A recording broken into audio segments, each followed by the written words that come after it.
bellow on the bellow on the bellow.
Bellow on the bellow on the bellow.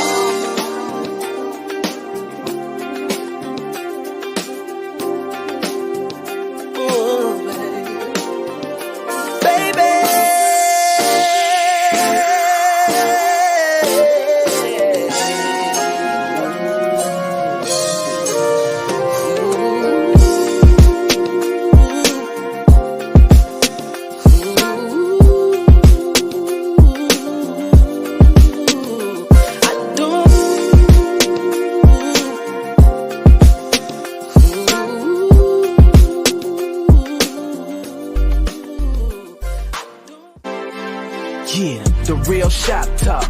Just come and take a listen. Some grown men with unbiased and honest opinions, and with no agendas, so you just gotta check it. Talking love and life from a male perspective. We keep it authentic, real, no filter. Leave a comment, be part of the show. We here to give you 5 gentlemen's views about manhood, no doubt.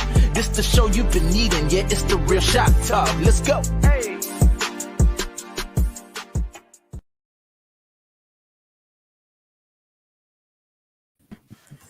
Hey, everybody, we are back. It is the real shop talk, and we are live. And guess what? Y'all see somebody y'all haven't seen in a while. Mr. Tony Massey, welcome back, sir. Welcome back. Appreciate it. Y'all please forgive my little typo on the little intro. It should be Monday, not Wednesday. Monday nights at 8 p.m. Eastern Standard Time. I'll correct that. So, guys, this gonna be a fun show. Last week we brought it. Last week was a powerful show. Thank you everybody who was on that show, whether you did the replay or not. But make sure that you pass that on to the men, the women, and anybody in your circle that needs to hear about the silent abuse of boys. It's something that you don't really hear a lot of people talk about, especially men. So just make sure you do that, and go to realshoptalk.net and binge. We got episodes you can binge now. So go check them all out.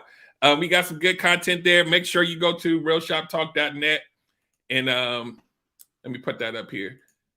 Realshoptalk.net is scrolling at the bottom right now. Make sure you go there, click on the YouTube link. We're trying to grow our YouTube channel. Make sure you subscribe, click the bell. Make sure you hit the thumb. You on here now, hit the thumbs. Y'all already know we're going to bring it, so hit them now. Just go ahead and hit them now because we're about to bring it. We are 5 gentlemen with no hidden agendas, but we definitely have a mission. And the mission is to bring everybody together, make sure that you get this information from a male perspective. A lot of times you don't get honest, raw information from men. So we want to make sure that we change that narrative. So what I'm going to do is I'm just going to go around the room. We're going to do some quick introductions for people who have not seen the show before. My name is Derek Jones, and I'm a certified life and relationship coach and also the host of the Relationship Gumbo podcast. And when you go to that website at the bottom, you will have all of our IG profiles there that will connect you to everything that we are attached to. So if you can't remember where everybody is, just go to that website and everything is there. So I'm going to pass the mic over to my man, Gunter Man. Yes, there you go. What's up, guys? How's it going? I'm Gunter Man from Soapbox Stand Up and Speak. I am the host of the Gunter Man Show every Thursday night on Instagram Live at Soapbox Stand Up and Speak. Relationship life coach. I now pass you over to John. Yo, he got that right too. What's going on, people? I am John M. Singletary Sr. Got to put that senior in there because I got a junior, aka LJ. That's who I do it for. That's my co-pilot. And we are the hosts of the Help Myself podcast. And we can't help ourselves. We've got to inspire, encourage, and empower. But we can help ourselves by being the absolute best version of ourselves. And y'all ought to do it with us too. On to my man T. Watts. T. Watts is in the building. I just want to say hi. I'm glad you guys showed up. All my credentials is on the label there.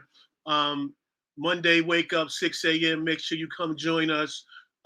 We do this every Monday night. Make sure you join us. I do Triumphant TV either Friday, Saturday, or Sunday. Come make sure you join us. And if you didn't see last Sunday's episode, go check it out. It was me and Corey Woods, somebody people really don't know about. He really uncovered who he is with me. So you should check that out. And now, without further ado, we have to go to my man, my partner, Tony Massey. Yeah. What it do? Did you miss me? Some of y'all ain't old enough for that. Shout out Darnell. Hey, yeah, this is your boy Tony Massey. I had to take a little time off, man. I've been going through it, but I'm better now, and I'm back, and I'm so happy to be amongst my brothers. Just some warm, amazing people who never let me feel alone, even when I was by myself. So you can find me at Tony Massey Cooks, Tony Massey Speaks, and I got a new venture I'm trying out, Tony Massey Shoots. Check that out on Instagram. But of course, where I'm gonna be from now on, every Monday night, right here with you on the Real Shop Talk. Right back up to my boy D Money.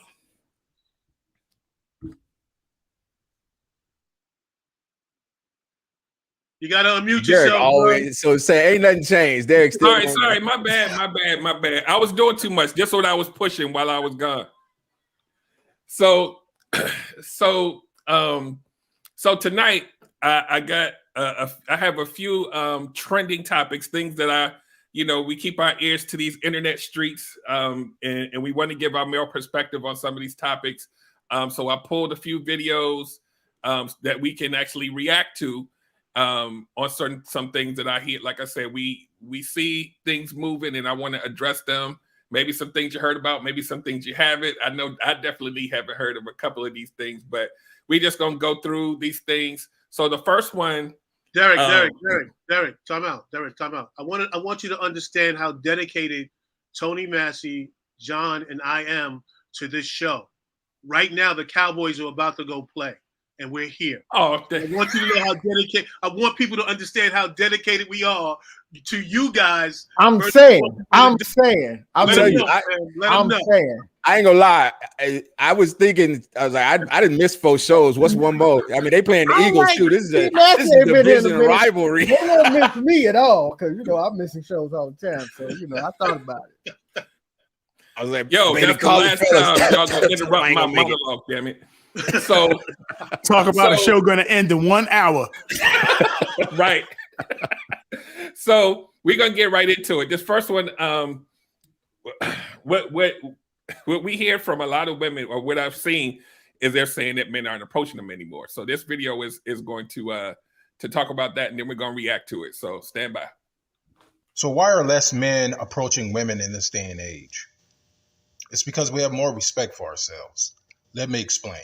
You see, for a very long time, men have been approaching women on looks alone, because he was interested in her physically. And we're starting to figure out that this is not the key. This only leads to rejection. And men are tired in this day and age of rejection. And I'll give you guys an example. I was in the gym last night. It was about 4 girls in there that looked pretty good, right? And they were giving me these looks. But when I look at these women, it's this blank stare and no personality behind it. And I can't read you when you're giving me that blank stare. I don't know what the fuck you're thinking. So ladies, it's not about you looking good anymore. That's not enough. You got to give the proper choosing signals to a man. You got to smile. You got to say hi. You got to be an open energy and inviting energy for him to come in. Or he's not going to take that chance anymore, because men are tired of all this rejection, putting all this pressure on him. You got to take some of that off. You're 50% of the problem why men don't approach you anymore. Ladies, we love you very much, and that's never going to end, but we need you to do your part. Okay, in the next 10 years, we need you to work on that personality and just be open. Okay?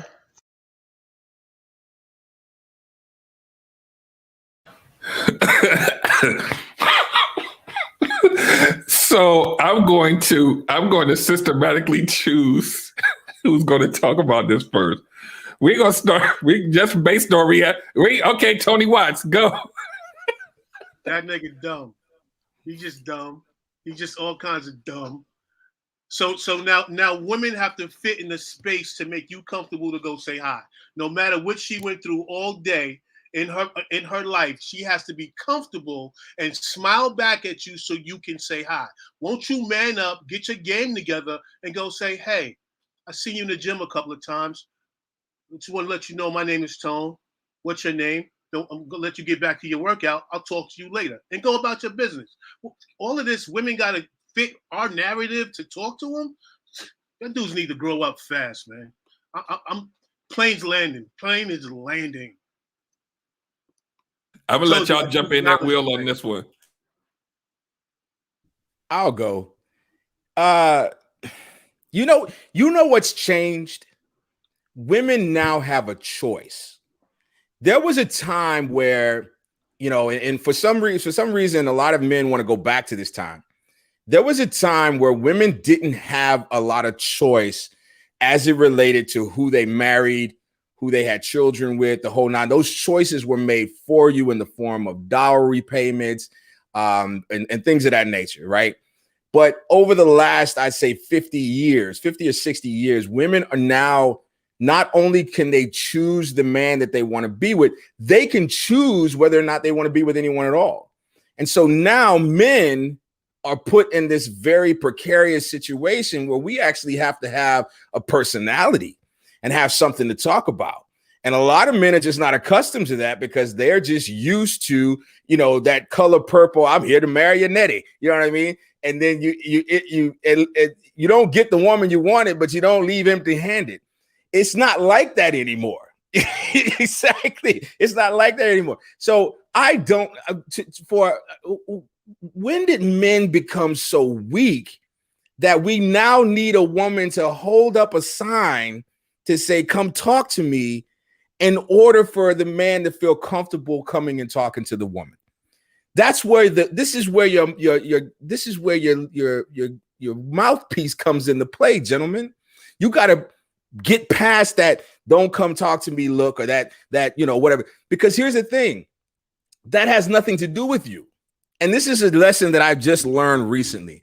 99% of the stuff, the messages, the nonverbal messages that women are communicating, 99% of it has nothing to do with men. Most of it has nothing to do with what's going on right now in the world around her. Women are introspective by nature. She's in her head. She's thinking about what happened earlier. And here you come along staring at her, or worse, asking, why don't you smile? Because I got stuff on my mind. That's why I don't smile on demand. That is the most ridiculous thing I've ever heard in my life. And I'm with Tony Watts.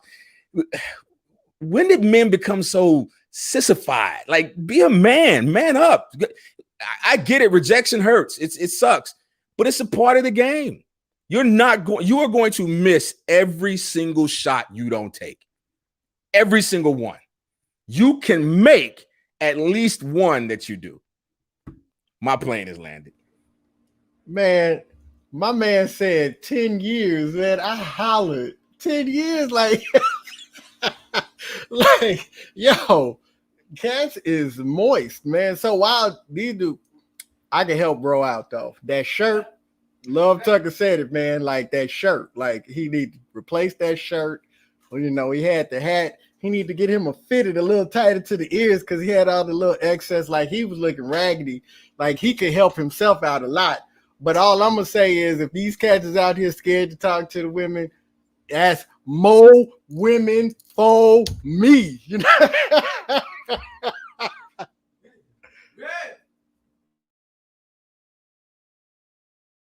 I guess let me jump on up in there. That's right.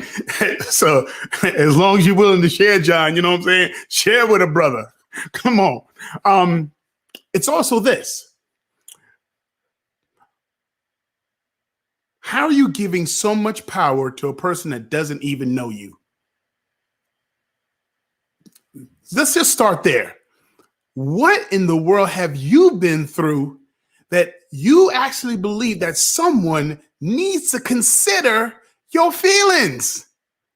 What you think, what you want, what you like, what you prefer. What makes you think that you can look at another human being and think, I have a right to them?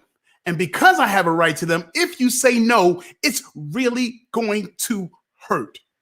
Now, this is coming from a guy who loved to dance, who went to clubs, but I was also too shy, as popular as I was in dancing, still shy to ask someone to dance because it did really hurt. It felt like it was a personal no directed to me. But you have to learn, like, they got nothing to, they're not thinking about you. They don't owe you anything. Shoot your shot. If it goes. If it doesn't, why is it so personal? They don't know you for it to be personal. For them to say no, it shouldn't feel that personal. because they don't know you. Because if you're a good enough guy, a confident enough guy, a guy that's taking care of business, what can they actually say or do to you to damper your spirit towards making yourself available to the women that you find attractive? So it's a more like, it's a me thing. It's a I'm not confident in myself thing. It's a I've been through enough and I would like it to be just a little more easier for me. But man, oh man, that is the wrong mindset, because honestly, even though we live in the times where women should feel free to speak up and say, claim a man if they want to, that's their right. But I believe a woman needs to be pursued. That's just my mindset, because I think when a woman finally says yes to you, that it should be the concept that she's not going to be thinking about, he worked so hard to get me, he put in some effort to get me, that now that he got me, he ain't going to go running around trying to find something better. That's just my take on it. But the problem is him more than it's ever going to be the women that has that F off face. Because I know about that F off face. But shucks, man, imagine if you can master the ability to crack that, to give her a moment where she can let that stuff go and forget about the stuff that's actually weighing her down. Because she ain't thinking about you, because she don't know you. And the fact that he said that they were looking at him a certain way makes me think like, yo, dude, like, is that not a signal to say, at least say hi? Like, why she gotta adjust her face? You know what I mean? Maybe like Love Tucker said, your shirt was suspect. Like John said, your hair coming out of the hat was a problem. But for me, confidence in who you are is the number one thing. The second thing is brush your teeth and go say hi. Come on, man, let's go. But how do you communicate safety and security to someone you're scared to talk to? You got a point. I'm gonna read just a couple comments because this thing's scrolling crazy. Tashura says he likes confidence, but I do want to go to Mrs. Massey's comment because I thought it was pretty interesting. She said, hilarious. That's what it was. These ninjas don't live in Atlanta because a homeless man asking for dollars will take their shot around here. I want to know what face she made at him so I can practice in the mirror. So she's not wrong though. Those dudes, they don't care. And here's the thing, right? I'm going to try to systematically. Tashura says they want women to chase them, sir. I don't even chase my liquor. So here's my little point to this, because I thought when I saw that, like, there was a bunch of them, but I thought this one was the one that I thought would be interesting to put up here. But this whole fear of rejection thing is just getting out of hand. It's a part of the process. It's a part of any, like, this is what we always have to look at it. Like, anything that you sell, you're going to get more no's than yeses. And you are selling yourself. So if you get some no's, you're gonna have to pick up your little bottom lip and keep it moving and try to figure it out. And I feel like these men now, it doesn't even matter what age, they want a guarantee of success. And there is no such thing. And that's really the problem. These are the same men that say I'm the prize and they should be chasing me and they need to give me choose a signal so that I have I can decide whether I want to pursue. Either you want it or you don't. It's very black and white. And I don't know whether this is something new, but there's a difference between being shy. There's a lot of shy people out here. And it's another thing that I don't even know what to call this. I don't even have a name for it. But I've been saying this for probably the past at least 5 or 6 years. I'm like, why are these dudes in a spot where people normally would mingle and talk and they're not even approaching these women? It's not, this ain't just now. They're not even pursuing or trying to get phone numbers. They just standing around and the women are like, and they're in their neutral corners. And I'm like, They When looking did like this them. happen? They looking like them middle school dances. All the boys. Yeah, coming yeah, in. yeah. I don't know when this happened because I'm like, dudes used to be like, man, how many you got? I got 3. And now it's like, But what's maybe- crazy, maybe- Derek, is that rejection is a part is a part of everyday life. You know, how many job interviews did you go on before you got the one that you have? You know what I'm saying? Like, everyone is not going to say yes to you. You are not everyone's type. And here's the kicker: you're not going to say yes to everyone. Nope. So these guys that want guarantees and these guys that fear rejection, how many women have you rejected? How many women have put themselves out there and showed interest in you, and you rejected them because they didn't fit, you know, what you wanted? Are we not entitled to preferences? And the last thing I'll say is, someone taught me this when I was about 14 or 15, and it changed my life. No is a gift. Imagine someone saying yes who's thinking no. Someone who does not like you, you're not interesting to them, they're not interested in you. You make their skin crawl and they say, yes, let's go out. How that is not going to be enjoyable at all. So once someone explained that concept to me, now it's like, I mean, before I got married, obviously, I ask a woman, hello, how are you? You know, whatever. No, I'm not interested. No problem. And thank you. Because you just saved me money, time, heartache. I know all of you have at least once in your life dated someone who you know secretly hates your guts. I know I have. It's horrible. It is a horrible experience, man. Like, I hate you and you hate me. Why are we together? My God. I don't know if I had that experience, bro. Yeah, I'm like, how could it? Everybody loves you, Gunter, man. Who could hate the Gunter, man? Yeah, but real quick. Let me slide this in here. This same dude will call himself an alpha male. Yes. When he's basically simping. You simping, son. You're not an alpha. Alphas don't care about what's on her face. An alpha will put a smile on their face. Thank you. Massey, that's what I was trying to say. Like, why don't you take a risk and give her the moment? Give her a chance to release that crap. Erica hitting us with a heart. Now that's tough. What Erica just said. Put that comment up right there. Yeah, how do we give the gift of no so that these dudes will receive it without retaliation? And that's like, real. It's some real clowns. That's real. That's real. I mean, I know we've talked about it already, but it happened here in Atlanta. This woman was with her man and got shot because she said no. And like the lady in New York, she went in, get a bottle of wine. Yeah. The dudes wanted to buy it. She said, no, that's okay. I'm good. The dude violently fought her and bit her in her face. So I was like, dude, you bit her? Like, that's all. I'm sorry. No, I'm not sorry. That's all female to me. Why are you biting somebody? Right. Like, no, but I don't this understand. speaks to how horrible it sounds for a grown man to say he doesn't like rejection. Because the worst thing that happens to a man who's rejected is his feelings are hurt. But for a woman, you can get raped, murdered, kidnapped.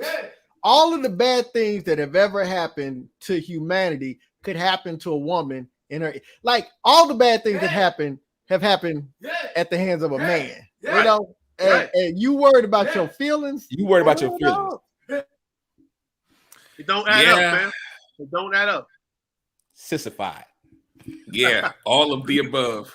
We're gonna use that word moist out there. I'm gonna be calling cats moist a lot, so forgive me. We're gonna move to the next one. Let me see here. Let's do this next topic. Living apart together. I'm gonna play the video and then we're gonna react to it afterwards. I don't necessarily have to be married. Okay. I don't, but he wants to, and I do love him. Okay, do you think a marriage could survive if y'all live in two households in the same city? I do. Who else feels that way? She feels that way? Okay, watch this. No, I'm gonna help you out. Stand up, ma'am. You think that could work? Yes, I do. Okay, now just stop. I believe you. That's okay. You ready? Are you married? No. Okay.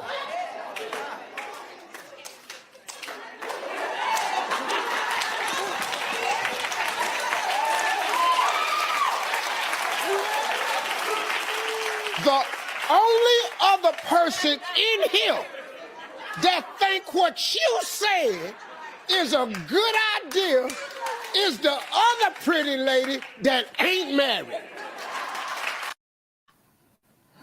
So before we react, I want to give a little context to this because I've seen this floating around. Living well in this term has been around for some years. Living apart together, or LAT, where people choose to get married but live in separate households, and that's kind of how they live. And so the question would be, and I know it's subjective to the individual couple or whatever, but what are you guys' first reaction to hearing that? They want the vacation feel to their love.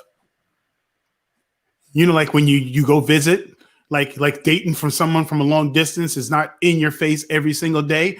So when you see them, it's more of a vacation feel than the actual commitment of dealing with them and getting to know them and finding out their little idiosyncrasies or having to deal with their little idiosyncrasies. So it's that vacation feeling is what they're looking for.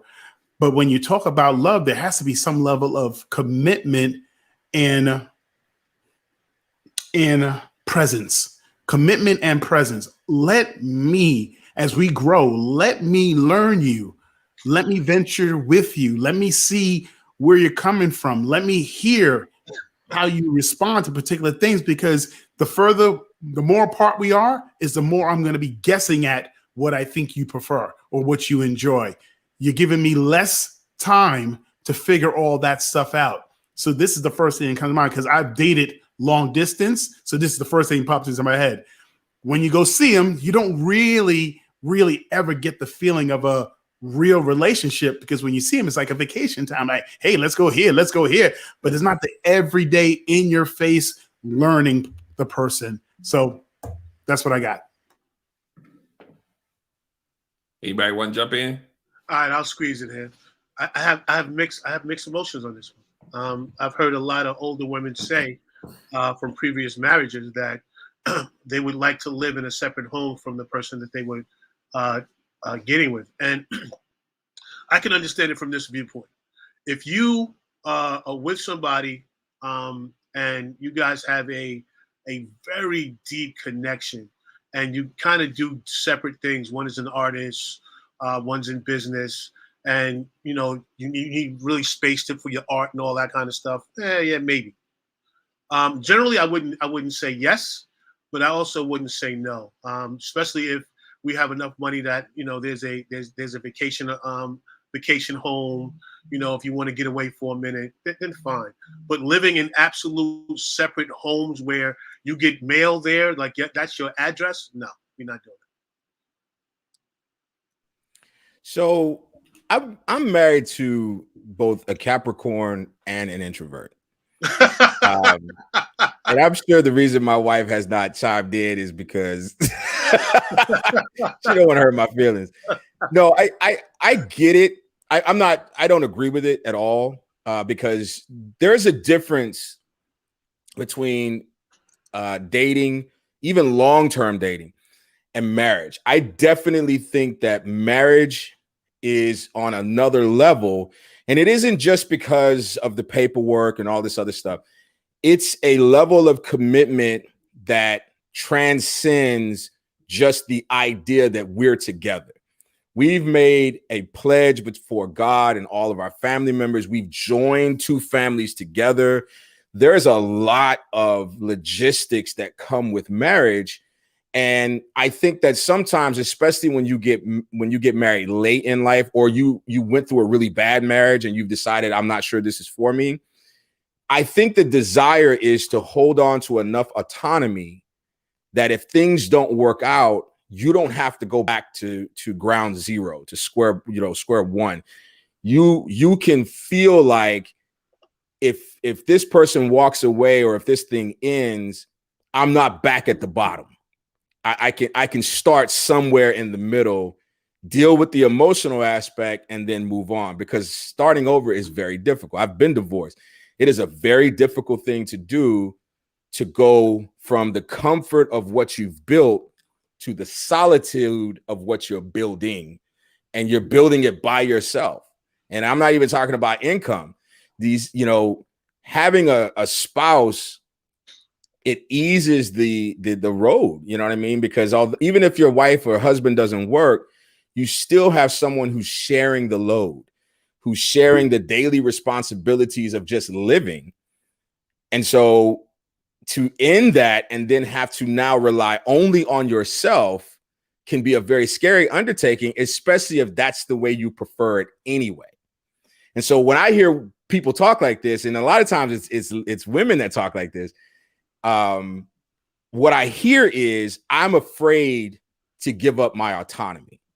I'm afraid to surrender, everything to you or to this marriage, because if it doesn't work out, now I got to start over again. Not only that, I've learned that my wife, I have to give her space. I know we're probably going to get into an argument if we spend too much time in that. And that's not to say that we don't love being together. We that's my best friend. We love doing stuff together. But at some point I recognize, okay, she needs some time to herself, because that's just how she recharges. I'm the opposite. I'm an extrovert. I like being around, like just recently. So I had to, I had COVID again. So I had to be quarantined. I didn't get any work done all week because I'm sitting there by myself. That's just not the way I operate. I get tired and sleepy. I end up taking naps. Whereas if I'm at work in the office, even if I'm not talking to people, the energy of the movement and the sounds and all that other stuff, it energizes me and allows me to be very productive. Whereas my wife, on the other hand, if I leave my wife here by herself for a whole day, this house will get painted, new furniture will be here. She'll rearrange everything, because she just gets productive when she gets a chance to recharge. So that's the part that I hear. Now, I think that once you get into a situation like that, you start to realize, see, now she talking shit.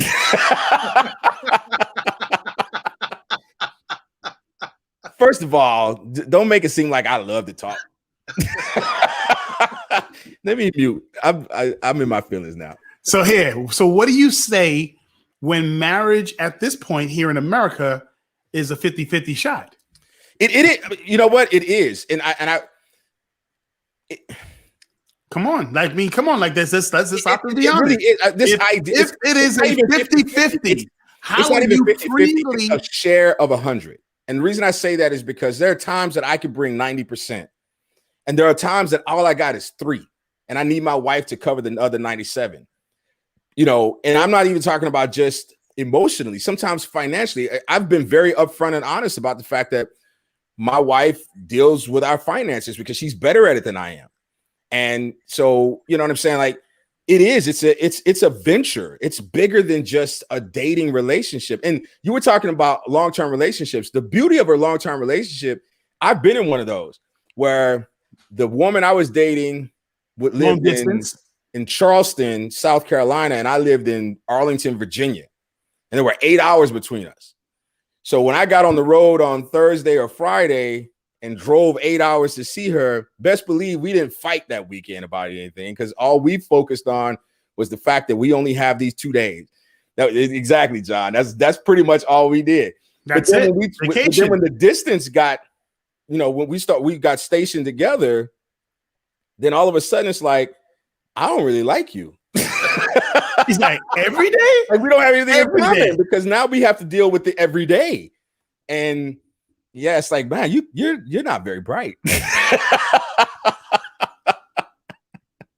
So it is. It's a 50-50 venture. And hats off to anybody who can Get married and hold down 2 different households. Pfft, man, we can't do it just for financial reasons. I'm gonna tell you that right now. No, hell no. 2 mortgages? Are you crazy? No. You can go in the living room. Or the garage. Exactly. I don't know. I think I'm with it. I think I'm with it. No. How did I know? I kind of figured that too. At this point in my life, no. I've really gotten to a point where I'm gonna want her to be around. But one of the best years of my marriage was the first year when we were geographically separated. Yo, it was hot, man. That first year, man. Yo.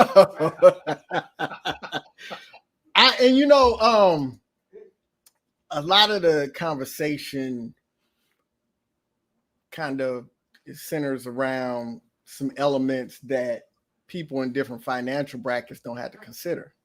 Like I saw some of the comments like, who's gonna do this, and that? People with that loan money, they don't take out trash. They pay somebody to do that. They don't clean up nothing, So, but I think my preference would be a nice size house so she could go to her side, because I'm introverted. So like I do need my recharge time. Like, get up off me, give me. LJ be all up on me, man. I be feeling bad for him because I'm like, he's a total extrovert. And I'm like, yo, you need to go somewhere. Like, yo, like right up in here, like, please. So, but I can't condemn it, man. I at one point I was like, yo, I like the way I run my household. I don't know if I want to combine all that. I like the way I roll. But at this point in my life, I wouldn't go with it, but I ain't gonna diss it. Yeah, I looked at this before I put it up here, and it looks like, and for obvious reasons, a lot of celebrities do it. Like they live on 2 different coasts or whatever because of work or whatever. And then I also heard that they say like a lot of like older couples, like over 40, when they're just starting out at that age, maybe they're divorced and they really don't want to try to feel like that whole co-mingling in the house part again. I think, to me, I can't judge anybody's decision, and I know that there's a lot of fear that comes along with kind of rehashing something that you've been through before, and so you want a guarantee. And I know also they said that a lot of women who are of a certain age, they've gone most of their life just kind of being in their own space. They're used to things a certain way. So they'd rather go ahead and do this and know that they kind of control the space than to have to do whatever. But I guess my point on this would be, then don't get married. Right? Like you could choose to just be together and do whatever you do. Man, ain't no way I'm passing up them tax breaks. You crazy. Right, but then the person that wants to do it will say, but what's the difference? You're just saying that that's what you're used to. That's what you're comfortable with. What is the actual difference for the person that wants to do it? Like, if I love him, I want to get married. Where does it say I have to live with them? Me and T Massey, we military. We know people that got married so that they can live off base. They ain't even like each other. People that got married so that they can get health benefits. You mean to tell me we're gonna tell somebody not to get married because they want to live in separate houses?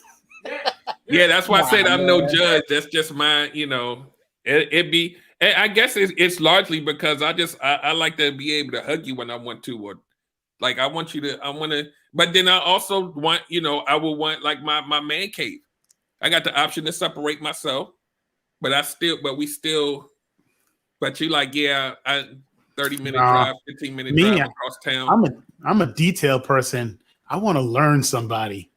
I want to be able to do and to say just by the body language of an individual doing and knowing that there's a need out there. And I don't know, that's kind of me. I enjoy the body language, but I'm also not the person that needs to recharge. I don't. I stay.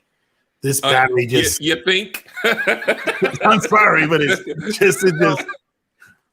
Well, I think it's important as well as the I'm an introvert when it comes to, I need my space. I need that quiet time, but I also want to be around somebody. I want to learn you. I want to touch you. I want to I want to absorb your energy. Like it's not a game for me. Like if I like you, and I'm going to pursue you hard.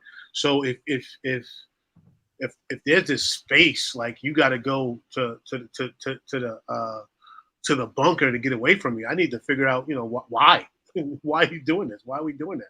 But then again, like I said, on the other side, I can understand sometimes women who have been married and now have cultivated this space for themselves for so long, and now they don't know how to integrate somebody into that space. We'll give her a little room to figure that out and be like, all right, so every week we're moving something new of mine's in there, because we're not, like Tony said, unless we amazingly wealthy, why are we having two houses? Like, why? For what? Unless they're independent real estate portfolio player. Yeah, okay, Wait, but we don't live there. There's another family living. I'm already on that. I'm already gonna have multiple. What you talking about, player? Yeah, generation. I'm gonna tell any man, any single man over 35 who plans to get married, don't buy furniture. Don't buy anything of value, because none of it is going to survive. I don't care how nice it is. I don't care if you got an interior designer. No, this is facts, man. Let me tell you something, I'm telling you. I was like, that's an heirloom. My mama gave that to me. It's gotta go. We'll take it to your mama's house. All right, cool. This makes sense for me. This is good stuff. So what do I do when I get this new space? IKEA is your friend, brother, because once you meet the woman that you're going to eventually end up with, all your stuff is going to get it ain't gonna happen at once. She's gonna give you the illusion that, oh, this is nice. You're gonna come home and it's gonna be gone. I gotta ask another question. So what if she starts building it for you? Building what? The furniture. Like you start dating, start seeing each other exclusively. Oh, then you've been chosen. Oh, okay, cool. I knew I got chose when we bought. I think we bought the couch. Yeah, I used to have this nice. Well, it wasn't nice. I had this brown furniture, but it was big man furniture. You know what I mean? It was kind of furniture you just throw around, and we went and bought a brand new sectional before we even got married. And that's how I knew, all right, we gonna be together for a long time, at least until this furniture get paid off. Tony was up in there winning, man. I'm telling you, if she starts buying you furniture, plates, towels, things of that nature, she is making your space comfortable for her. Okay. And essentially, she is strategically putting things in your apartment that will end up in her house. I believe that with every single part of me. Women are nesters. They're like birds. There's this, I can't remember what kind of bird it was, but there's a bird that will literally start taking one branch at a time from one nest and start building another nest. And once all the branches get to the new nest, she out. So yeah, if you're a single man, I don't care how nice you think your stuff is, you could have got it from wherever. They could have, like John Singletary said, it could have been an heirloom, just given down by slave trades and all this other. I mean, it could have came off the Amistad. This table was made from a plank from the Amistad where my great grandfather got his freedom. That's nice, but it ain't gonna be in our living room. You put it in your man cave. we gonna move forward to the next one. Look, and this next one is is that yeah, comments are crazy. Jada Pinkett Smith was talking about the one thing that she had on her bucket list. And when we finish this, I want Gunter Man to go first on this one. On your bucket list, what you gonna do? Happy birthday. Oh my goodness. That's funny. Do you have a bucket list? That's a good question. I actually do, but it's not physical. It's just not physical. Yeah, exactly.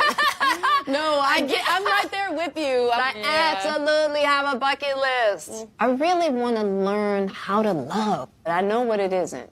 Yeah. You know, and I'm just on the journey of really understanding what love is. Yeah. So everything on your bucket list right now is just part of your spiritual journey and your path right now. Absolutely. Yeah. So I know we're not in her head, but what's your first thoughts, Gunter Man? Whoa. Well, it's hard for me now to comment because before the show, you planted a seed that it was like a jab to Will. So that's what pops into my head. But I understand that love is something that can actually continue to increase. It has the ability to multiply and to manifest and to morph into so many different, not only just shapes, but facets. Like they have angles and aspects that if you tilt your head to the right angle, that it gives you this new reflection of light that comes at you that just brightens your day or incites a moment, you know.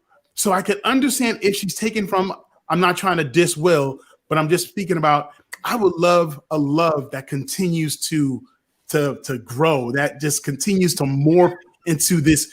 As I grow, it grows. As I change, because change is the only constant in the world today. As I change, as we change, that it will manifest into these new things. Because remember, I keep talking about love is what? Nurturing another person into what? New possibilities. So it has to be things that I've never seen before. And can I actually continue to experience that with my mate, with my partner?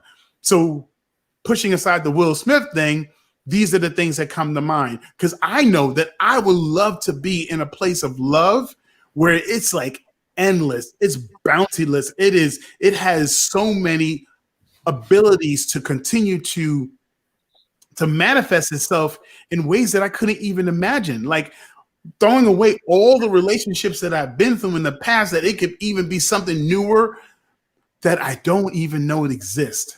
I would love for that love. I would crave that love. So Derek, please put Tashura's comment up. Yeah. Please. That is hilarious.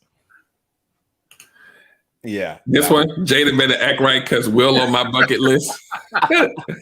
Yes. Sure said I'll figure it out. Yes. I don't know, man. I feel like, you know, I just went through this process where I'm learning that everything is not about me. However, it would be really hard. It's really hard for me as a man to not feel insulted by the way that was worded. If she would have said, I want to learn how to love more, or I want to learn how to experience love on another level, or I want to learn the many facets of love, I wouldn't have an issue with it. But the idea that this married woman who's been married for a minute now with children does not know how to love, and I'm hoping that it's just she didn't finish, you know what I mean? It's just a syntax error, right? Yeah. But the idea that if my wife says to a bunch of people that I want to learn how to love, what? You don't know how to love? What have you been doing? And it'd be hard for me not to take that personal. And, you know, I'm reading the comments and I think some people agree with me. It's like that's some foul stuff to say. But on the other side of that coin, love is a very personal journey. And what I've, you know, my mother-in-law, who is brilliant, she said it best. Love starts with you. You know, there's so many people who are in loving relationships, but don't know how to love themselves. And that's what ruins the relationship. They just don't know how to point the love this way. And so you can't love someone who doesn't love themselves. You can't love someone beyond their pain. You can't love someone beyond their circumstances. Love, it has to start with the person. So even if she said that, I want to learn how to love me more, I probably wouldn't be so bothered by it. But man, that's a tough statement. That's really hard to. That's a hard pill to swallow. Yeah, Tony, you're absolutely right. Because when I first heard the statement, I was what Tashira says, I was triggered. When I thought about it, love is a personal journey, and maybe the reason why she has treated Will the way she's treated him over the years is because she hasn't figured out what love truly is yet. She hasn't figured out how to give that type of love, and he's such a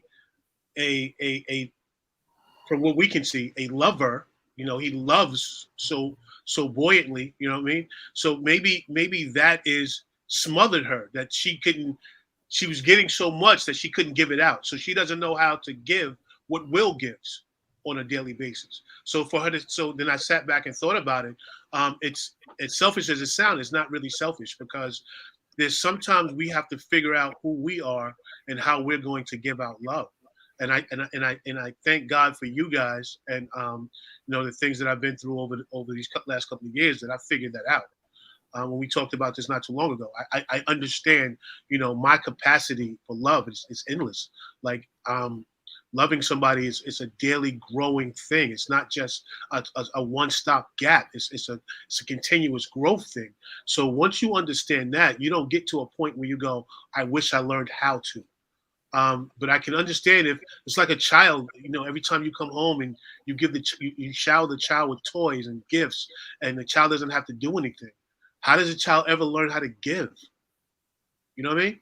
How does a child ever learn how to give? And I think that's important. So I'm not 100% upset with her. I hope she finds a way, and I hope she comes to a realization and says, "Hey, maybe I need to let Will go, so he can give what he has and what he's learned to somebody that will appreciate it." I'll land there. I can't stand Tashira, man. Always short women hurt me, man. I can't stand. Oh man. So if you watch the clip, man, it looked like Willow knew what was coming. So this is a conversation that they've been having.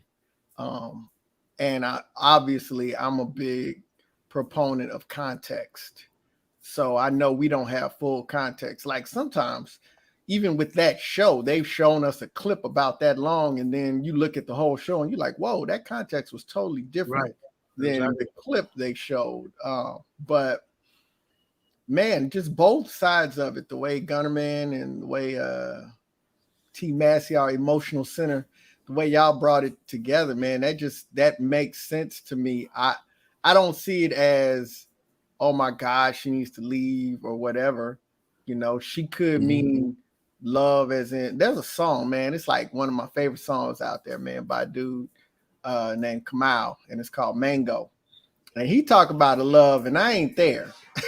But I want to be like that. It's beautiful. Like the song is beautiful. But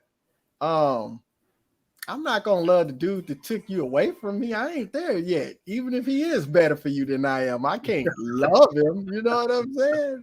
So I mean, there's room for growth in love, man. And I think that's really something. Like whenever we get to the point where we think we've got the answers, then that's when we've completely went wrong. So the idea that I want to continue to search and continue to grow in it, because man, there's a level of love that whoever you are, no matter who you are, you still have not achieved it yet. And so we ought to continue to strive. So there's a part of me that's like, I salute her striving, but yeah, just for her to leave it at, I need to learn to love. Oh, you've been married for 2.5 decades and you just decided tonight that you want to learn how to love? Like, you got to remember, this man had a whole nother wife and kid, and it came over to you, So, I mean, but yeah.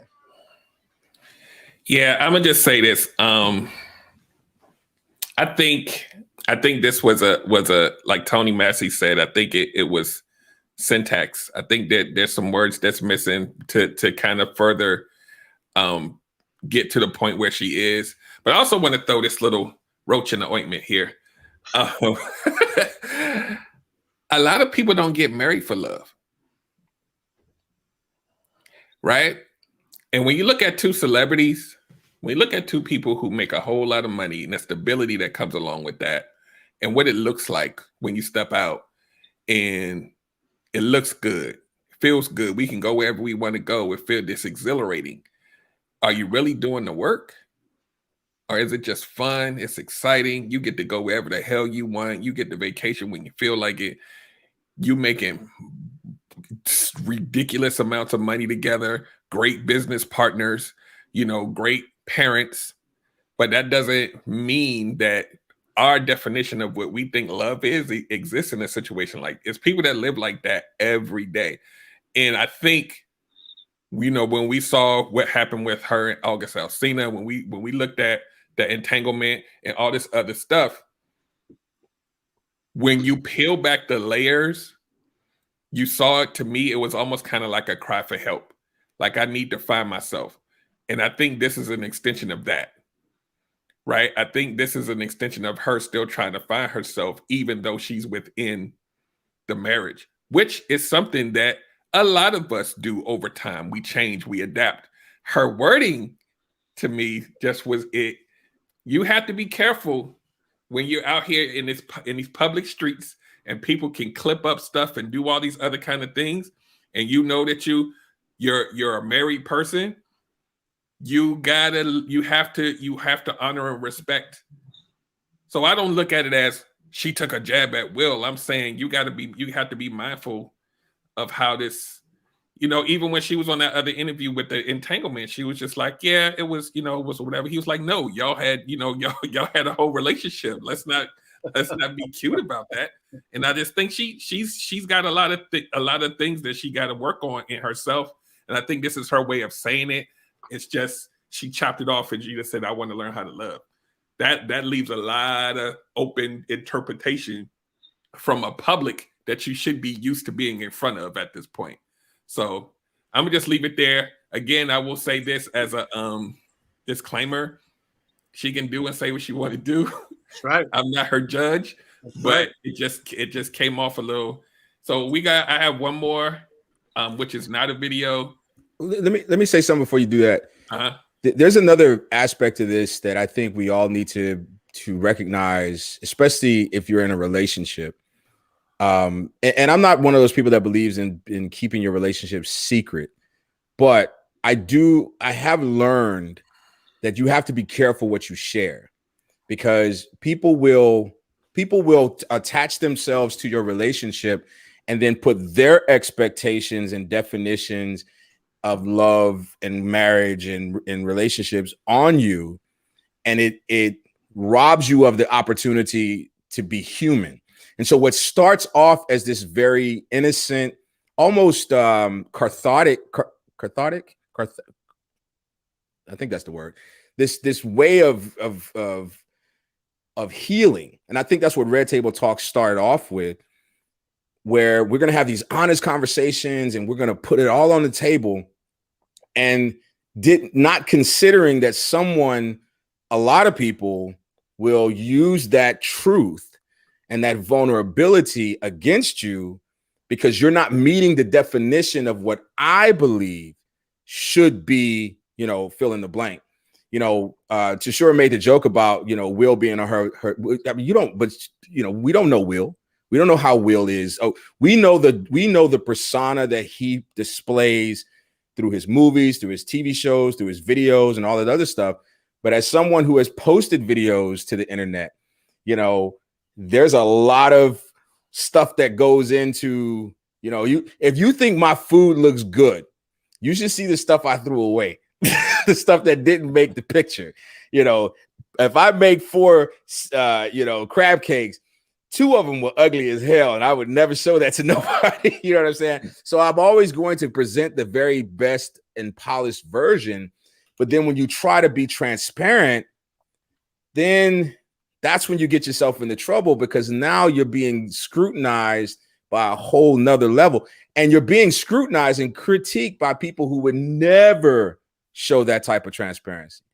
Because the reality is, and I know this because I've dated women who have no idea how to love. And I'm not suggesting that's a woman thing, but there are people who just don't know how to love. They have no example of love in their lives. They may have parents that are together, they may have grandparents that are together, they may have people that are married around them, but they don't understand the concept of love.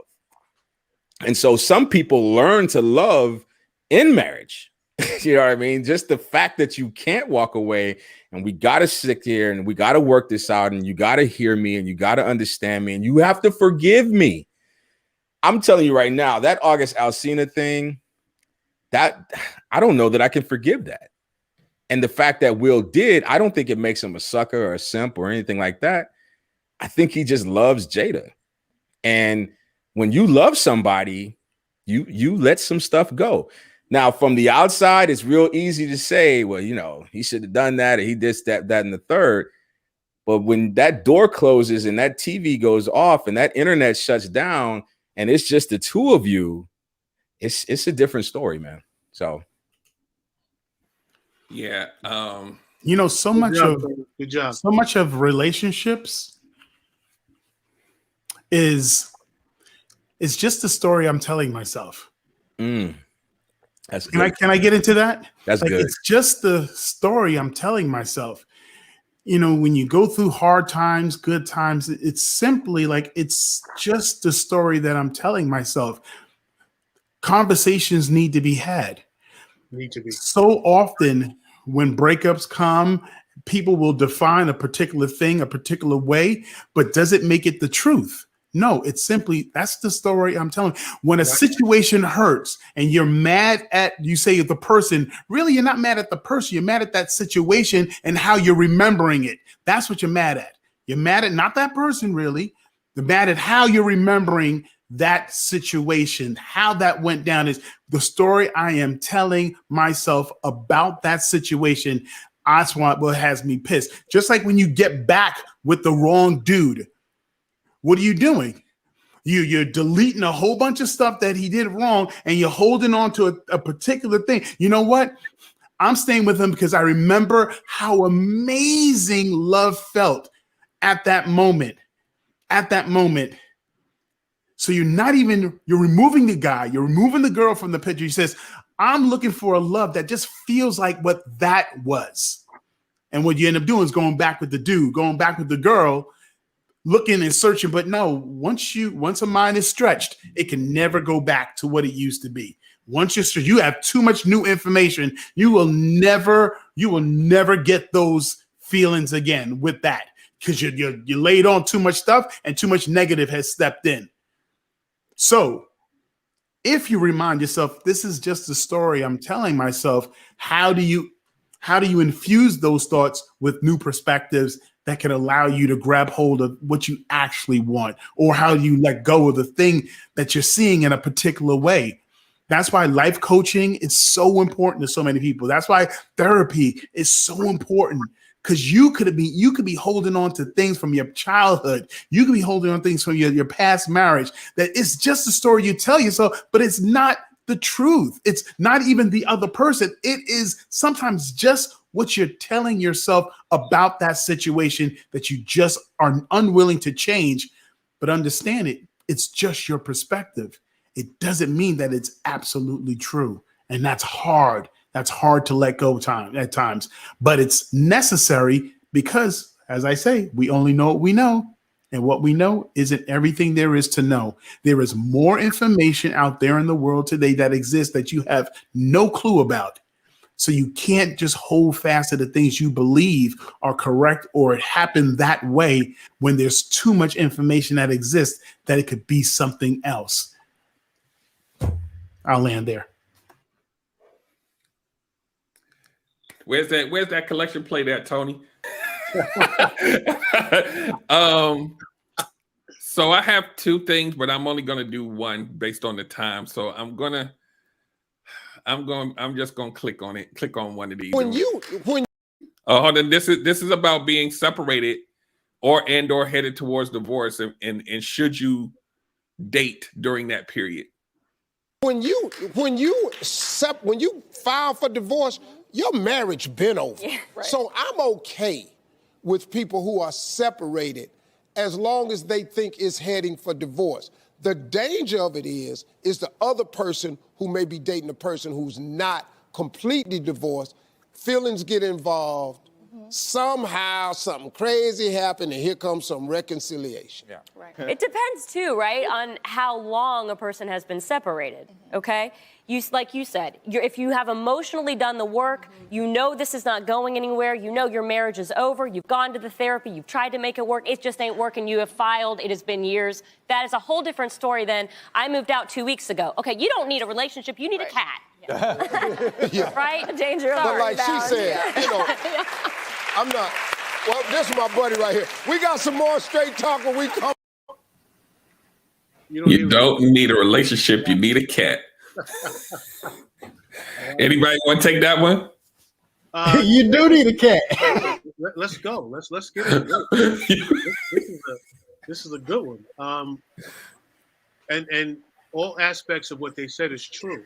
If you are just figuring out, like on my show when we talked about Gator, what he was going through with the person he was with, they weren't exactly a separation going on there, so you didn't know where that was going to go.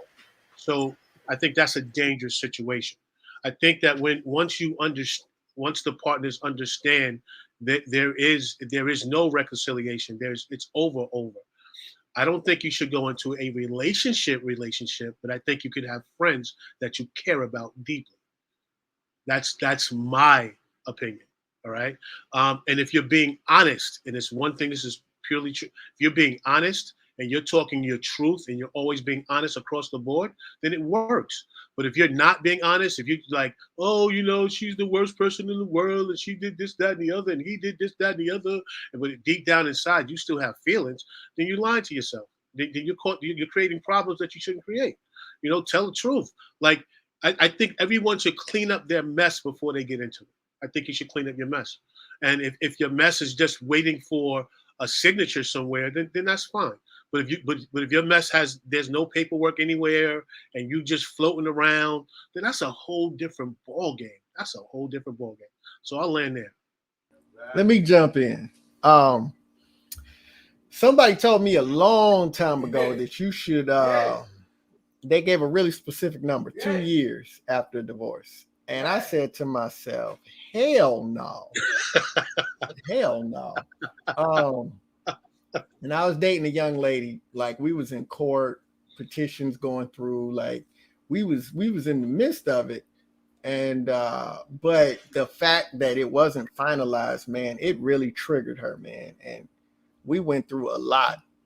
And so then finally we get through that. Obviously, we broke up for all kinds of reasons, because but I tried to date. I won't say while I was still married, we were divorced. It was fresh. But I just kept going through this cycle of like 30, 45-day relationships. And then finally, I just had to decide that I ain't going to try 2 years, but maybe I should try this thing. Because I think a lot of times when you deal with a divorce, people don't want to accept the fact that it's a significant emotional event. They don't want to accept the fact that your life has really changed. Oh, we broke up. It's some paperwork. No, man, that shifts the way you see things. Because when you stood at the altar or however you did it, you said that I was going to spend the rest of my life with this person. And now you are breaking up out of a situation where you said the rest of my life, and your life ain't over. And there is some damage there, whether you want to admit it or not. So to each their own. I mean, and I think I always say that, but I just don't think that it's smart to just jump in. Even if, I used to tell people, no, I'm ready to go because I've been, I've been gone for a while. I'm ready. We just got to do the formal part. No, I wasn't ready. So, you should really take some time to process that before you start jumping in. You got people's feelings, people's hearts, people got desires for their future, and you got all of that tied up, and you don't even know, you can't even navigate what you feeling or what you going through. So I feel like you should pause. You shouldn't be dating and saying it's over. We just waiting on the signature. Take some time. So to me, there's only two ways to end a marriage: death and divorce. And the grieving process for both are exactly the same. You have to go through the stages of grief for both. When a marriage ends, something has died. Something has, even if it was a marriage that you wanted to end, even if it's one that if you initiated the death, you still have to go through the process. Because here's the reality. It only takes, in my book, I talk about the fact that a lot of times the reason people go back to, I call it time travel. The reason people go back to previous relationships is because they miss the activities that they did with the previous person. So when you reminisce about previous relationships, most of the times you reminisce about the things you did, about the places you went, about the, you know what I mean? That becomes the fun part. So you get into this remember that time game with your ex. And if it's not someone you definitely don't want to be with, that game can lead very quickly to reconciliation, even if it's not very long, because you are familiar. And the older you are, in my opinion, the more susceptible you are, because here's the thing. I know her. I know what she likes. I know what she don't like. I don't have to go through the interview process, the fact-finding mission of dating. I don't have to do that with her because I know everything about her, and it's easier. And what's even better is she knows everything about me. And so as I go through the dating process and I have to start getting to know someone all over again, everything is great until I go through the comparison stage where you don't do things like she did. And I remember when she used to do this, and I remember when she used to do that. And the next thing you know, this woman that he told you it was over. We're done. I don't ever want to see her again. Now he's explaining to you why she's 3 months pregnant. Wait until the paperwork is signed. If you really want to end this relationship, then end it. And you wait until it's ended. You wait until it's over. Because if you allow this person to sit in limbo, you got to ask, why haven't you at least, and I mean, for me, it's not even the people who file and they're waiting, because I know in California, you got to wait 6 months. In Texas, you only have to wait 30 days, right? So it's like, I get it if you're waiting on the waiting period, but I'm talking about the people who haven't even filed yet. We're separated, but no one's filed any paperwork. You're married. You're in that situation of the y'all just, what is it called? Living apart together. That's right. That's right. You know, you're taking a break. And the thing about taking a break is you can always get back together. This is the and the other thing, and I'll say this, you got to be real careful about someone who has nothing good to say about their ex, especially if they're still going through the process. If your person's ex has no redeeming qualities, that should be a huge red flag, because they're putting all of the issues, the whole breakup, on someone else's shoulders. There's no accountability there. What do you think is going to happen with you? And they haven't left this person yet. They're still married, but yet they have nothing good to say about them. Then why aren't you divorced then? Right. You know, it's my kids, you guys, that's that. No, you need to, when you're done, call me. Don't fall into that trap. I'm telling you, it takes nothing to reconcile with someone, especially if they've been married for a long time. Sometimes just the space apart clears your head and creates the opportunity to miss each other. Sometimes that's all you needed. You just needed a moment to miss each other. And once that moment sets in, then all of a sudden, you know, yeah, she pregnant. Man, do y'all know how charming we can get when we just want y'all to be back tonight? Man. Especially if you got kids or a reason to go back over there. You know, I'm not speaking from a place. I'm speaking from a place of I did this with my son's mother. What is it called? Relapsed so many damn times because I knew it wasn't gonna work, but she was a familiar space. And I would drop him off and I'd be like, you know what, Jordan and I were over in San Diego and remember that little Italian restaurant we went to and Jordan put the spaghetti all over the ground and all this stuff. It was crazy. What was the name of that wine that we had? You got a bottle of it. Well, let me taste it again. Next thing you know, I'm in her kitchen making breakfast. You're tasting it again. Then you're tasting it again. Tasting the love now. He ain't just tasting the wine. I'm telling you, it took us a long time to get divorced, and it had nothing to do with the state of California. It was us. We just kept coming back to familiar spaces until finally we decided we're done, and then we both moved on. So for the people that we were dating, and we were dating other people during that process, but yet we still gave each other access. So as long as he has access, as long as she has access, they're always going to get top billing. Because they have the benefit of reminiscing. And reminiscing is a strong, powerful thing, man. I don't think people understand that. When you can sit and talk about the good old days with someone, even if it's someone you have very few good old days with, it becomes so powerful. Yeah, I'm gonna throw this in real quick. I know we getting close to time because you know I got stories. I did that similar kind of like had a divorce with my first marriage, had the papers filed, and she was getting it, and she was out there dating and doing all this other stuff, and I was just like, and until this dude rolled up to the house and was like, "Is she home?" I'm like, "Wait, you been here before?" Anyway. I told y'all I got stories. So say, man, you see my keys.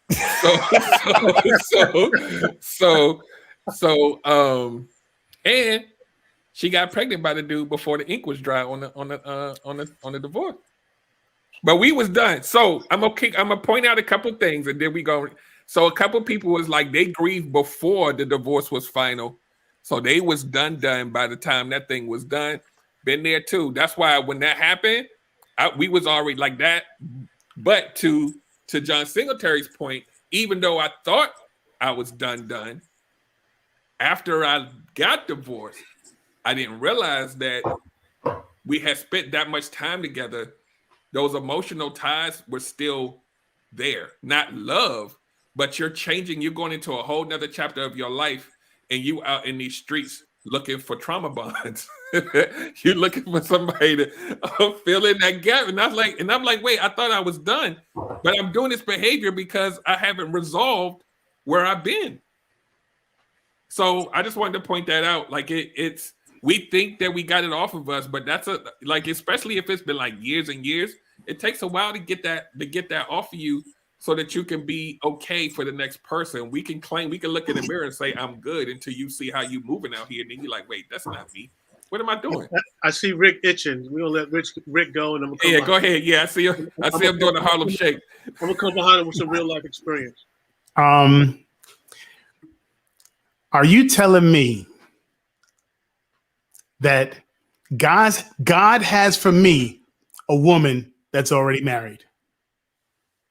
Are you telling me that? Are you telling me, a man of God who's endeavoring to live for God and to serve God, you telling me that the woman God has for me is already married to someone else, already belongs to someone else? That's what you're telling me. Is that what you're telling me? Is that what you're telling me? That someone else's wife is supposed to be hand-picked, part of my selection to choose from for my wife? I say no. I say absolutely no.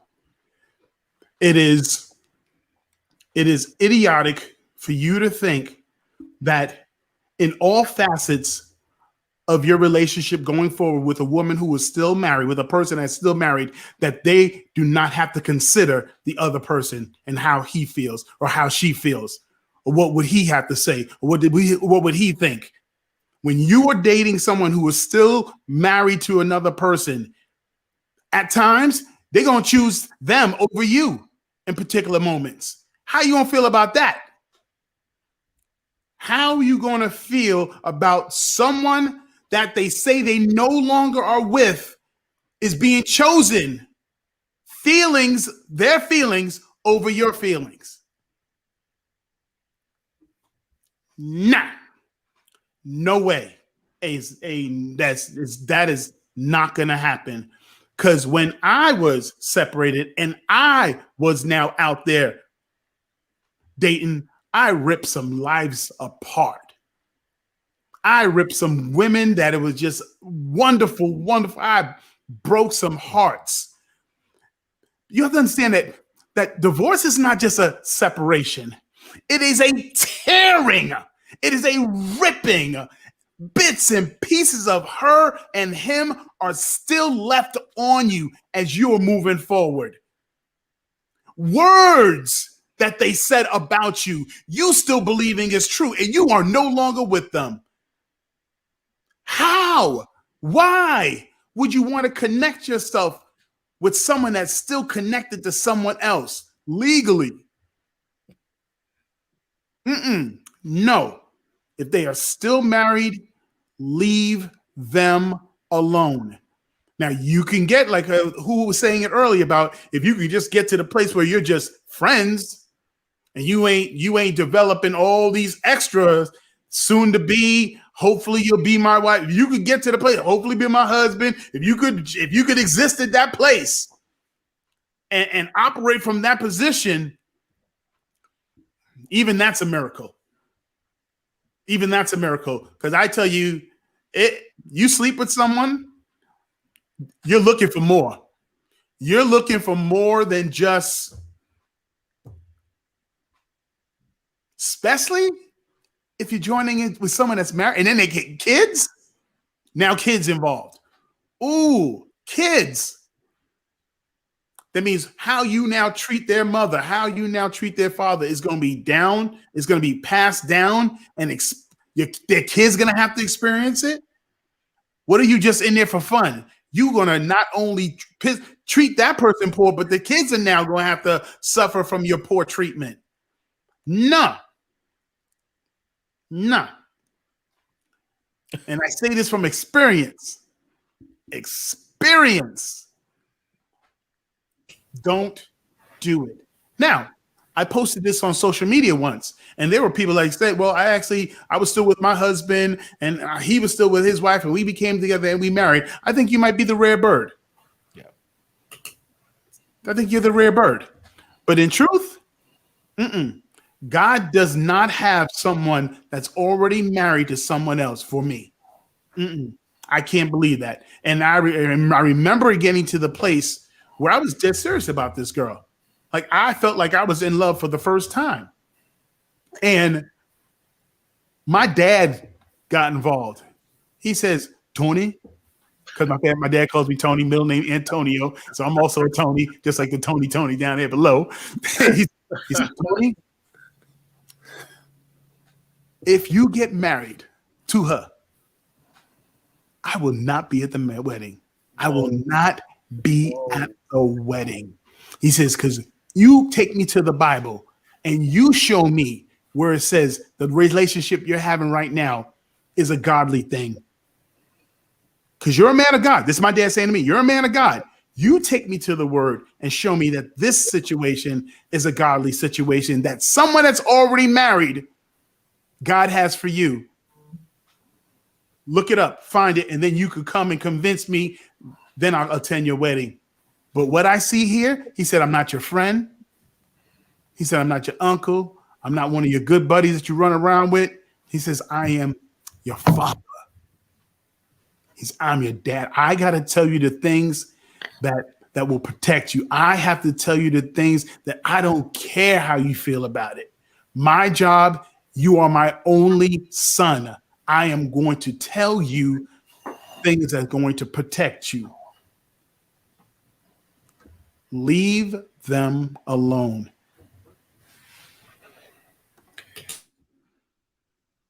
T. Watts. So Oh yeah, that T. was- Watts, go ahead. Go ahead. That was very eloquently said and beautiful for you to say that, and I appreciate that. Coming from a personal experience, I've been emotionally, physically separated from my wife for 10 years. 10 years. The ripping and tearing has occurred. We just haven't signed papers. Now, I understand 100% where you're at as far as getting into a romantic relationship where you guys are sleeping together and all this other stuff that's going on. Yes, that's a problem, especially when you haven't gotten to the point where the ink hasn't dried or the ink hasn't been written on. I understand it 100%. I'm with you there 100%. But if you've gone through it, if you've broken it down, if you've gone through it, and all you are doing is waiting for that signature, I think that you could have friends that you can express yourself to, like, listen, I really care about you, but I need to take care of this person. I think that's the truth. I understand where you're coming from. I was at that place where I did that before, where it was like there was no paper being done. There was separation in the home, but there was no paperwork, and I got involved with somebody, and it was ugly because that person was looking for something that ultimately I'm not going to give you. You know what I mean? Ultimately, I'm not going to give you. But at this stage in life, I think that as long as you are honest about who you are and what's going on in the relationship and what you're looking for, I think at that point you can have a friend that you really care about. I'm not saying that, hey, I want to marry you tomorrow and we should talk about getting married. I'm not talking about that. That's not what I'm talking about. I'm talking about, being honest of how you feel about somebody and you like being around them. That's what I'm talking about. So I'm gonna lay my plan right there. Also, I have to add this: the person who is still married to the other person, that person is going to beat up the new person with the traumas of their marriage. How? Meaning that they're going to be taking a stand at times for the things that they've gone through in their marriage and treat the other person as if they were a part of it. Meaning you carry. What do you mean how?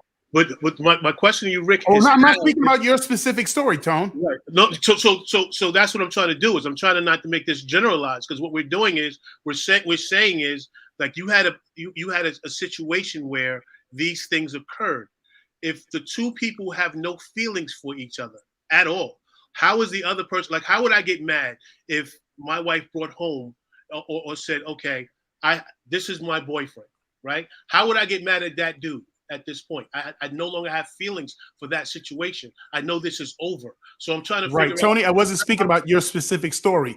So no, I'm just saying in general. Like, because then in general, then we're talking back to the right. person who's been separated for 10 years. Right. You're talking about your story. I'm talking about my story. So you're going, that person is going to put their regrets and their hatred for this other person and the trauma on that person. But I'm saying but you were talking about 10 years. Right. I'm talking about what we talked about in the original part. You just breaking up. You're just still. Okay, so we're defining the definition. So just so I'm clear, the definition of this is 3 days ago I figured, we don't want to be together and I'm playing. That's what you're saying? No, I think that there's a part that you have to consider. I mean, even if the relationship has been dead for 10 years, it's still not over, right? Okay. And so what I heard Gunter Man say, maybe I heard this through a different lens, but you have to now be careful about your relationships with other people because there is still unprocessed emotions because the relationship is not ended. It's like getting pardoned, but then having to wait 10 years to leave prison, right? Absolutely. And I'm not equating marriage to prison, but you know what I'm saying? You're not out yet. You're not free yet. You're not on your own. You're not operating in your own space. So although there may not be any romantic feelings for the person, there's still feelings because the opposite of love is not hate, it's apathy. Right. And you haven't had the opportunity to become apathetic because this person has literally been in your face for the last, however many years.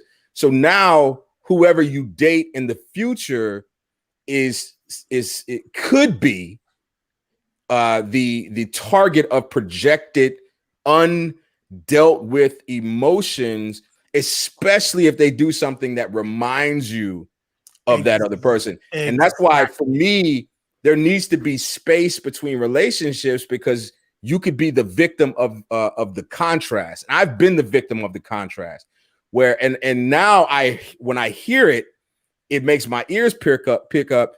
You're nothing like my ex. I'm out. Because I don't want to be everything your ex wasn't. I want to be loved on my own merit, and not because I'm a better version of the dude you just broke up with or whatever the case may be. So that's how I right, because that's how we're serving it. And you also want to be reproved on my own merit. I want to be reproved. I want to be corrected if I do something wrong, even though it might be reminding you of something that your ex might have done. You're going to come with me typically with that heat. And I'm like, hey, I wasn't there. So I don't deserve that level of heat regarding that particular topic. And I understand now you might feel like you need to stand up for yourself because you've been through some stuff in the past and you don't want to go through that. So if someone's giving you a hint of that type of element, you want to make sure you check it before it festers into something that you had in the past that you didn't like, you didn't prefer. So sometimes they will catch that heat. And that's what I was trying to say. That new person, that person that's stepping into the married couple's business, will sometimes have to suffer the consequences of the things that person went through with their ex. And that's real. I'm still processing childhood trauma. Yeah, I'll be very transparent about that. I have abandonment issues. I get scared as hell that somebody's going to leave. And I got to remember that this is not my, you know what I'm saying? It's a false truth. It is. And I think what you said is great. A lot of times, it's what we tell ourselves. And so we get into these arguments with people, not based on what they said, but what we heard that got processed into a whole nother concept. And now we're fighting about something that doesn't exist. Well, you know what? I don't want to talk to you right now because, I don't have anything else to say. You're done with me? You're going to just leave me like everybody else? No, I don't want to talk about this anymore. You know what I mean? But that's how it goes through when we start processing information through the filters of our trauma. And that can be a very difficult thing, especially if you're dealing with the newfound freedom of being single. It's so hard to go from married. The idea of being single because you're not single. Man, and the problem with, especially for men, is that we don't have a safe place. A lot of us don't have a safe place to transition from married to single. It's easy to transition from single to married. There are a lot of men who will help you with the transition. They'll let you know, don't do that. Shut up. Leave her alone. Just walk away. You know what I mean? But the transition from married to single is a lonely transition because 9 times out of 10, the only people that are around to help you with the transition is either A, single men who've never been married or haven't been married in a long time and forgot, or worse, B, married men who envy you. And now they want to live vicariously through you. Let's go to the strip club. Now we can go. No, we can't go. You still married. You know what I mean? So it's a very difficult process, regardless of when the relationship ended. That date on that paper is more than just a formality. It marks the moment in time where life literally changes from then on. It's like remembering your anniversary. I remember prior to COVID happening, Tony Watts and I was really seeking to put together that men's group, that men's empowerment group, a place for men just to offload, just to say stuff that you're thinking and you're feeling out loud. Like, remember, once again, this is just the story I'm telling myself. Men have no place. They have no place where they get to do that. Just to say it out loud. And then to have another man inject a man who cares, because we're all in that room because we're genuinely there to serve each other. Say, hey, T-Watch, yo, Gunter Man, hey, I hear what you're saying, but have you considered? We just haven't had that place. And I know Tony and I, we were pursuing that. New Rochelle, we had dates. We were going to make things happen because it was allowing men, not give men help. No. Nope. Empower. I'm going to equip you to be able to deal with all that stuff that you're bouncing around inside your head about your marriage, about relationships, about work, about just every aspect of being a man. So trust me, you know, it's important, especially from the man side of it, that we could get back to the place where we could be vulnerable again. Yep. Because real love isn't coming unless you're vulnerable. That's right. Real love isn't happening unless you're vulnerable. Yep. Real love isn't happening if you're not brave enough to put yourself in a situation. Because I was talking with a client that says, you know, do you have, when in your relationship, are you so tied to the other person being happy that you're not being happy? You're not doing things that serve you. So were you actually in the relationship? If someone's not serving your love languages in your relationship, are you in that relationship? Or are you just there to serve someone else? That's not a relationship. Right. Right. That's not a relationship. Let me offer this to the audience. So my team have been divorced across the board, and one of the things they told me was, you think you're free until you sign those papers. Mm-hmm. Those papers are going to do something different to you. Man. So I've been processing that the whole time. Like, since you guys told me that like 3 or 4 months ago, I've been processing that, and I've been dealing with that because, you know, like the other day, I'm over here packing up clothes to move out of here, and there's triggers. There's a time that I was pissed off, like what the F thing, fling, fling. You know what I mean? But I understand what that, you know, what's going on and what this is. But the benefit of having people around me like you guys that understand. Listen, you are free, but this part right here is going to have a certain tug. And you're going to have being a certain place. So we want to get you prepared for it. And I didn't think about it. I really didn't think about it until you guys told me. And I appreciate that. And it's helped me to process, you know, where I am and where I'm going and things like that. So I appreciate you guys for that. I want to add this too before we close out. Because I'm reworking it. You know me, I'm reworking the conversation in my head.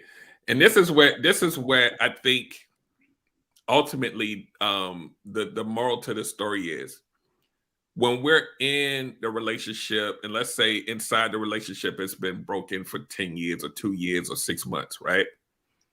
We detach ourselves from the in love with you emotion, and we think that is what makes us free.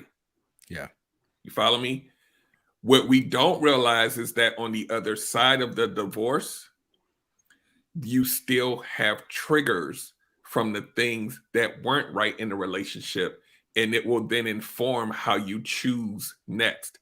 It will be the triggers, and it will be you. If you acknowledge the triggers, the next thing you're going to do is you're going to try to find, like Tony Massey said, you're going to try to find ways around how your ex was, to try to create something that's not the X, when the criteria should be, I'm clear and I know what I want and I'm going to shoot for that, versus exactly. I want to avoid the triggers. That's the part. It's not the, like, we can say we've resolved ourselves from the love emotion. That's done. That's been done.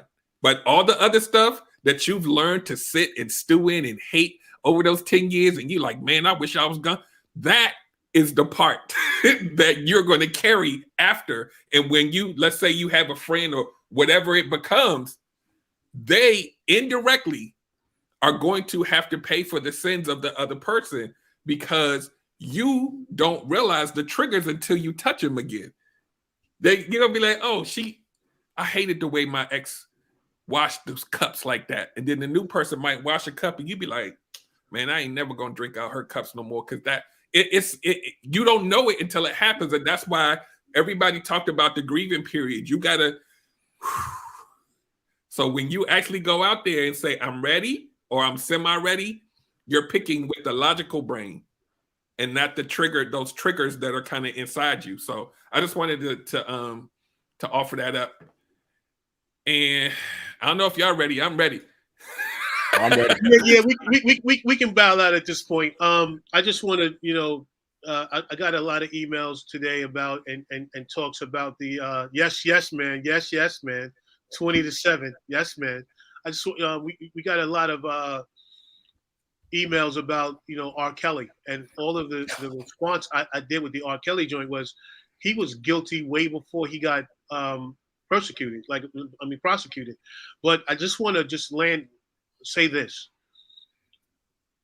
R. Kelly is a case study that we should explore deeply because he's hurt a lot of people with a lot of spectators standing around watching him do it. That's what we need to eradicate from all generations. Yep. What we need to do is go after those spectators. Exactly. That's what needs to happen. Enablers. Right. We can't just go, yay, R. Kelly is found guilty and he'll spend time in jail. What about the spectators that allowed this to happen? That's what we need to begin to target and make examples out of these people to say, no, you're complicit. You facilitated this. You're complicit. It's just like you were in the room when he did it. You know what he was doing. He sent you to high schools to pick up girls, and girls are underage, and you continue to do it. You're complicit.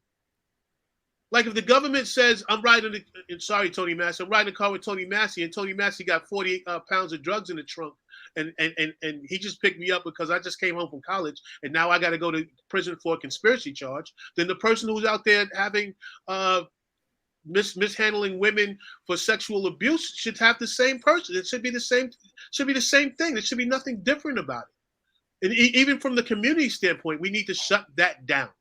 And I just wanted to, and just to add to what Tony Watts is saying, it's worse than that. It's not that you got into the car and I just happen to have 40 pounds of drugs in the trunk. It's that you know that I'm a well-known drug dealer and you've benefited from what I've done financially, and so now your fear when it comes to exposing me, you know what I'm doing is wrong, you know how I'm destroying the community, and even though you don't partake and you're not gonna ever sell drugs, you're still a benefactor of what I'm doing, and so your inability to do the right thing is hindered by the fact that you don't want to lose access to the money that what I mean? And that's what's happening. That's right. It's these people are not just looking the other way because they don't want to snitch or because they're just complicit. They're looking the other way because R. Kelly has made it financially advantageous to not tell on him. Same thing with Tiger Woods. Same thing with Michael. All of these people, they've surrounded themselves with people who are literally financially living off of them, and they're muting them and stealing any semblance of morality because they don't want to change their lifestyle. And unfortunately, people suffer as a result. So it becomes a situation where it's like, well, what could I do? You could have chosen morality over money. That's right. But they will convince you that these are victimless crimes. This is no one is getting hurt. And this is why the R. Kelly story is so many layers. It's worth us doing a show over because it's not just him. It's the sexualization of Black girls that has to stop. Has to stop. I'm telling you, I'll never forget this Facebook post for the rest of my life because it was so jarring. There was a simple question and it asked, how old were you, ladies, the first time you got sexual advances or you recognized that men were looking at you in a sexual way? And when I tell you the numbers the ages. 10 Oh to my 12. God. 10 to 12. I mean, some of these girls, they were barely teenage. I mean, Right. yeah, 10, 9. Yeah, 10 to 12. And grown men are not just gawking, they're making sexual advances. And so there is nothing inside of me. I don't care what makeup you got on. I don't care what dress you got. There's nothing sexy about a 10-year-old girl. Nothing. At all. Nothing. I don't care what she looks like. No. But we have normalized it so much, and we've sexualized Black women so much that these, and I'm getting off on a tangent, Derek. I'm sorry, but like these photos, is this appropriate for a teacher to wear to school? Okay, I'm so tired of us trying to govern and police Black female bodies. Right. And we are the ones, men, Black, especially Black men. We love to go hard on the paint over how Black women are this and Black women are that. But as soon as we get a chance, boom, we're sexualizing. That's right. We love to clown the Black women going out and getting the fake booties and the fake this and that. But yet these are the Instagram models with 10 million followers. Somebody like it. Let's talk about it. Let's talk about it. So y'all want to do that next week or we can do it. Yeah, let's do it next week. Yeah. We can do that next week. It's a conversation that needs to be had because you know, R. Kelly is not. This is not a one time. You know, we knew he was guilty, right? And we give him a pass because we love his music. We give him a pass because of all these stupid reasons. But he's not the only. And it was in his music. It seems like you're ready. Yeah. We all looked the other way when he married Aaliyah, knowing she was 15. Yeah. And we allowed the musical genius or the artistic genius to and R. Kelly's not alone. Nope. You know, it's Elvis Presley. It's what's his name? The Great Balls of Fire dude. Yep. All these people.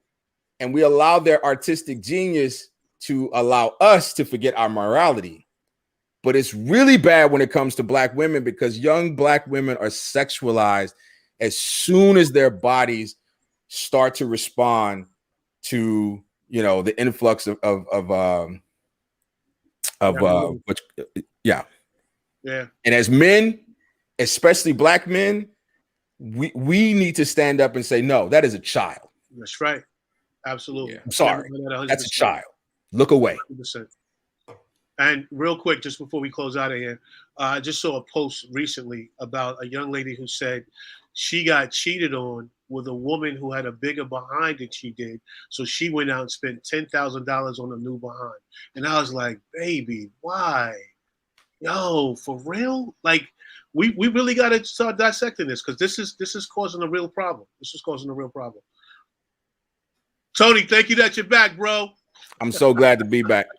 Thank you that you're back, Absolutely. So I don't think we're gonna do these long. Just go to realshoptalk.net and everybody's profile is there. I don't know if y'all got anything else to say or do we just want to as we are over time. 2 hours deep. Thank you everybody in the comments. The one thing I do want to say about the comments, man, I love seeing y'all interact with each other, man. That's this community is building.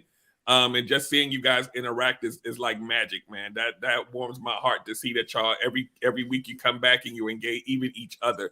So keep it coming. Make sure you share, invite. Make sure you click that thumb to like so we can get this, so we can fight against this algorithm and do what we got to do. And we John Singletary with the gifts. So we will bring this topic back. We'll talk about it. It may or may not be next week, but we'll discuss it. So on that note, we're glad you guys came. Make sure you come back next week, same time, same place. That's the Real Shop Talk, and we will see you next time. Well, I got a question for Tashura. Yeah. How about them Cowboys? Here we go. I'm shutting it down, damn it.